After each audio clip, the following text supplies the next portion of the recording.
Bali overhauling yan, no sir? Nasa valvula. Asa valvula. Overhaul. Automatic na yan.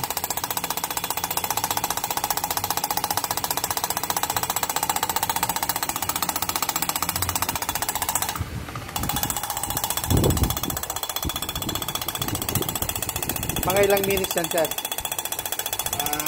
2 to 3 minutes. Paano malalaman na ano, na okay na siya? Dapat masisilip mo naman yan pagka okay na Yung makinis na siya. punasan mo, hindi naman sa makinis. Pag punasan mo siya, makikita mo, kasang-hasa na yan. Kinasa ko yan sa wrap na ano, ito grinding compound. Wrap. Tapos mayroon ding makinis, ito fine, ito wrap. Ngayon pagka kita mong medyo okay na siya, i-finishing mo na dito sa fine. Yan, lalagay mo siyang ganyan. Tapos lagay lang. Galing ha? Tapos balik mo ulit doon. Tapos iparing ulit natin.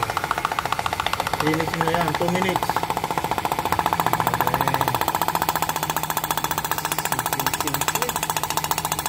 Sa ganun, ganyan patulog yan. Medyo lagong pa. Pag wala na yung grinding compound at makinis na, iba na tunog yan. Yan mo. Yan o, gumaganda na tunog o. Lumalakas na. Yan o. Ano, lumalakas na. Ibig sabihin yan, ano na siya, makinis na. Okay, so guys ha, may natutunan tayo kay Master Mechanic Jerwin of Macau. Salamat sir ha. Yun.